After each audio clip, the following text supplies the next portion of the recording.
안녕하세요. 저는 대전장로교회로 섬기는 박용래 목사입니다. 오늘은 생명을 살리는 언어의 힘이라고 하는 주제를 가지고 함께 말씀을 나누도록 하겠습니다. 신앙생활에 중요한 것이 있습니다. 바로 언어의 힘입니다. 성경에는 말의 실수가 없으면 온전한 사람이라고 했습니다. 말에 대한 실수를 줄여야 사람답게 살아갈 수 있다는 말씀입니다. 사람의 언어는 살리는 말이 있고 죽이는 말이 있습니다. 세우는 말이 있고 허무는 말이 있습니다. 우리 속담에 말이 씨가 된다고 하는 말이 있습니다. 말의 씨는 사람을 살리는 강한 힘을 가질 수도 있고 말의 씨는 사람을 죽이는 강한 힘을 가질 수도 있습니다. 생명의 언어가 있고 사망의 언어가 있다는 말씀입니다. 똑같은 새소리를 들으면서 사람들의 말은 다르게 표현되고 있습니다. 우리나라 사람들은 새가 운다고 말을 합니다. 미국 사람들은 새가 노래한다고 말을 합니다. 똑같은 새소리인데 새가 운다는 말을 하고 새가 노래한다고 말을 합니다. 우리 민족은 한이 서려 있는 민족입니다. 그래서 새소리를 들으면서도 운다는 표현을 하고 있습니다. 사실은 새가 우는 것이 아니라 사람들이 우는 것입니다. 우리는 부정적인 언어보다는 긍정적인 언어를 사용하도록 노력을 해야 됩니다. 우리 교회 80세 되신 권사님이 홈페이지에 노인들의 마음이라고 하는 글을 올리셨습니다. 우리 인생은 60부터요 마음도 몸도 건강하다오. 70에 데리러 오거들 난 지금은 안 계신다고 전해주시오. 80에 데리러 오거들 난 지금은 너무 이르다고 전해주시오. 90에 데리러 오거들 난 너무 재촉하지 말라 하시오. 100세에 데리러 오거들 난 때를 봐서 가겠다고 전해주시오. 우리 권사님은 언제나 긍정적인 생각을 가지고 긍정적인 말로 인생을 밝고 행복하게 살아가시고 있습니다. 야고보서 3장 7절에 보면 혀는 능히 길들일 사람이 없나니 라고 말씀하고 있습니다. 사람의 혀는 길들여져야 한다는 말씀입니다. 그리스도인들이 세상을 살아가면서 말이 많이 사용해야 될 긍정적인 언어가 있습니다. 힘을 내세요 하는 말입니다. 그 말을 들을 때 정말 힘이 납니다. 걱정하지 마세요 라고 하는 말이 있습니다. 그 말을 들을 때 정말 걱정이 사라집니다. 감사합니다 라고 하는 말이 있습니다. 그 말을 들을 때 정말 따사롭고 푸근해집니다. 살면서 이 말을 많이 사용하시기를 바랍니다. 사랑해요 라고 하는 말이 있습니다. 그 말을 들을 때 정말 사랑이 깊어집니다. 살면서 우리는 이 말을 많이 사용해야 됩니다. 그러면 우리 모두가 사랑을 받게 될 것입니다. 용기를 잃지 마세요 라고 하는 말도 있습니다. 그 말을 들을 때 정말 용기가 생겨납니다. 살면서 이 말을 꼭 속삭여 보시기 바랍니다. 그러면 당신도 용기를 얻게 될 것입니다. 용서합니다 라고 하는 말이 있습니다. 그 말을 들을 때 정말 감격하게 됩니다. 살면서 이 말을 많이 사용한다면 우리 모두가 서로 용서를 받고 주고받을 것입니다. 아름다워요 라는 말이 있습니다. 오늘 이 말을 들을 때 행복함을 느낍니다. 살아가면서 이 말을 많이 사용하시기 바랍니다. 그런다면 당신도 행복하고 아름다운 생활을 하게 될 것입니다. 성경은 입으로 들어가는 것이 사람을 더럽게 하는 것이 아니라 마음에서 나오는 것들, 입에서 나오는 말이 사람을 더럽게 한다고 성경은 말씀하고 있습니다. 그러므로 믿음의 사람은 우리의 입술의 관리를 잘해야 됩니다. 부정적인 언어, 사람에게 상처를 주고 해를 끼치는 사망의 언어를 사용하지 말고 세상을 살맛나게 만드는 긍정적인 언어, 세상을 살려내는 생명의 언어를 많이 사용하심으로 건강하고 행복한 세상을 만들어 가시는 시청자 여러분 되시기를 간절히 축원합니다. 감사합니다.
안녕하세요. 저는 대전장로교회를 섬기는 박용래 목사입니다.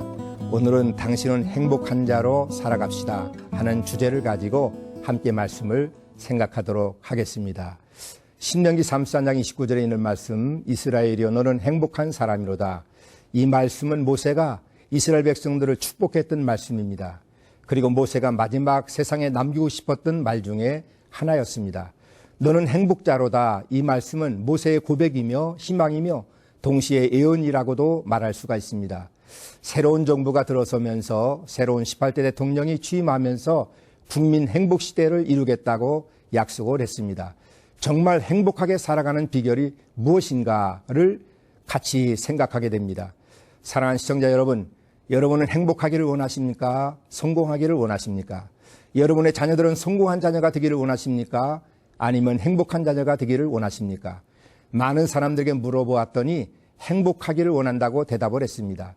정말 사람들에게 필요한 것은 행복한 자로 세상을 살아가는 것을 소망하고 있다는 것입니다. 오늘 우리 그리스도인들이 진정으로 행복자로 살아갈 수 있는 비결이 무엇일까? 어떻게 모세는 이스라엘 백성들을 행복자로 선언할 수 있었을까요? 첫째는 하나님의 능력을 믿고 바라보았기 때문입니다. 이스라엘 백성들이 현재 처한 상황은 그렇게 평안하고 좋은 시대가 아니었습니다. 아직도 광야 생활에 머물러 있고, 아직도 요단강이라는 장애물을 극복해야 하고, 아직도 가나안 원주민들과 전쟁을 남겨놓고 있는데 어떻게 이스라엘 백성들이 행복한 사람으로 살아갈 수 있다고 모세가 말씀하고 있을까요? 모세는 전능하신 하나님의 능력을 믿고 바라보면 행복할 수 있다고 말씀해 주신 것입니다. 아직은 별로 좋아진 환경이 아니라 할지라도 전능하신 하나님을 믿고 의지하고 살아갈 때 하나님의 복을 받고 행복한 자로 살아갈 수 있다고 하는 약속이었습니다. 경제 상황이 어렵고 자녀들 교육 환경이 힘들고 취업 문제나 사회 안전 문제나 환경 문제, 건강 문제 모든 것이 힘든 때에 우리는 살아가고 있습니다. 이런 때에 어떻게 행복자로 살아갈 수 있을까요? 전능하신 하나님을 믿고 의지하고 바라볼 때 우리는 행복자로 살아갈 수 있다고 하는 말씀입니다. 사랑하는 시청자 여러분, 힘들고 어려운 세상만 바라보지 말고 전능하신 하나님을 바라보고 믿고 의지하고 순종함으로 행복자로 살아가시기를 간절히 축원합니다. 두 번째는 하나님의 보호하심과 돌보심 때문입니다. 다윗은 험한 세상을 살아가는 동안에도 선한 목자 되시는 하나님의 인도와 돌보심을 믿고 살아갈 때 두려워하지 아니했습니다. 거치는 광야에서 한 치 앞을 내다볼 수 없었던 힘든 환경에서도 하나님의 돌보심과 보호하심이 있었기에 이스라엘 민족은 행복자로 살아갈 수가 있었습니다. 캄캄한 발길이라도 아버지의 손을 잡고 가는 어린아이는 두려워하지 아니합니다. 오늘도 세상을 창조하시고 우주의 역사를 주관하시는 전능하신 하나님께 믿고 순종함으로 전능하신 하나님의 인도하심과 돌보심을 받으면서 우리는 행복자로 살아갈 수가 있는 것입니다. 세 번째는 하나님이 구원자가 되시기 때문입니다. 이스라엘이여 너는 행복자로다. 여호와의 구원을 너같이 얻은 자가 누구뇨? 사람들은 질병으로부터 구원받아 건강하게 살기를 원하고 있고 가난으로부터 구원받기를 원하며 위험으로부터 구원받기를 원합니다. 사망과 심판과 저주로부터 구원받기를 소망하고 있습니다. 이스라엘 백성의 구원자는 오직 하나님이시기에 행복자로 살아갈 수 있다고 하는 고백이었습니다. 사랑하는 시청자 여러분, 지금 우리는 힘들고 어려운 시대를 살아가고 있습니다. 참된 행복은 하나님을 믿고 의지하고 순종함으로 하나님의 인도하심과 돌보심과 구원을 체험하심으로 모두가 행복자로 살아가시기를 간절히 축원합니다. 감사합니다.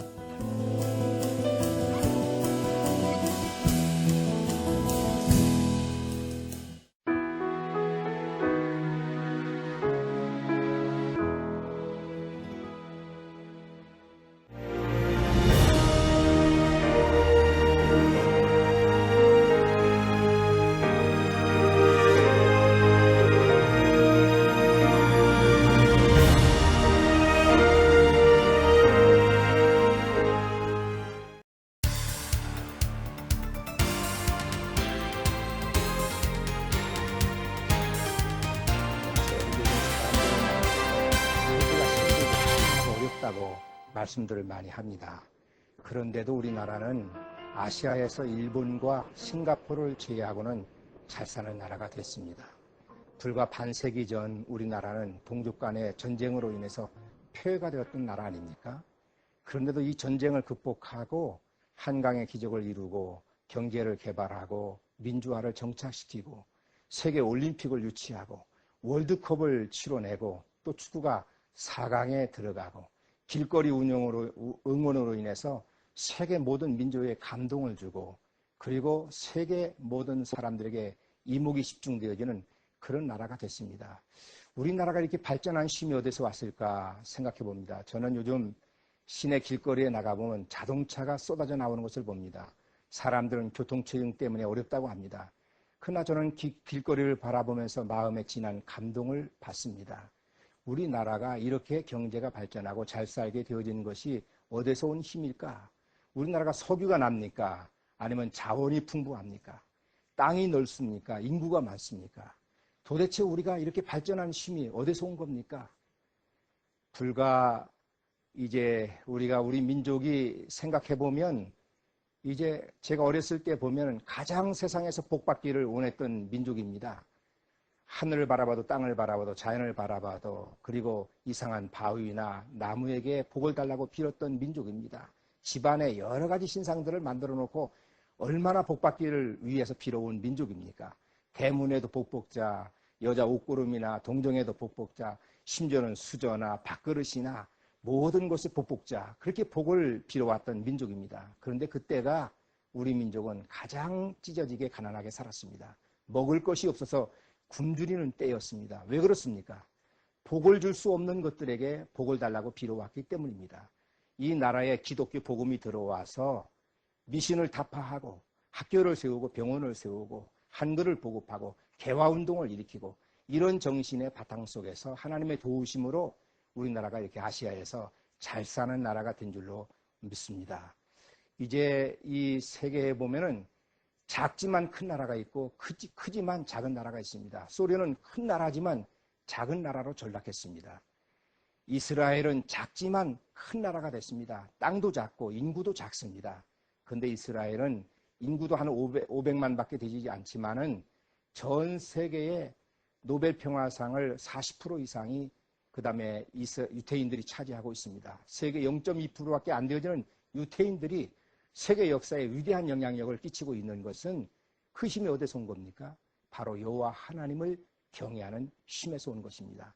20세기를 출발하면서 이 세계는 양대 세력이 있었습니다. 미국과 소련입니다. 서로 경쟁적으로 핵을 개발하고 경제를 개발하고 전쟁 무기를 개발하고 그렇게 노력했습니다. 그런데 20세기를 마감할 때 소련은 어떻게 됐습니까? 망가지고 말았습니다. 식량이 없어서 굶주리고 줄을 서서 배급을 받는 그런 나라로 전락을 했습니다.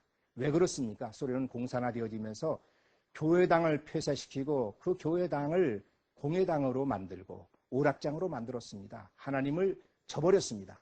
그런 소련은 하나님께 버림을 받는 민족이 됐습니다. 망가지고 말았습니다. 그러나 미국은 어떻습니까? 지금도 백악관에서 찬송과 기도 소리가 끊어지지 않고 있습니다. 지금도 대통령에 취임할 때 성경책에 손을 얹고 선서를 해야 취임을 받습니다. 그러한 미국은 이제 세계 21세기를 이끌어가는 큰 힘을 갖는 나라가 됐습니다. 그 힘이 어디서 온 겁니까?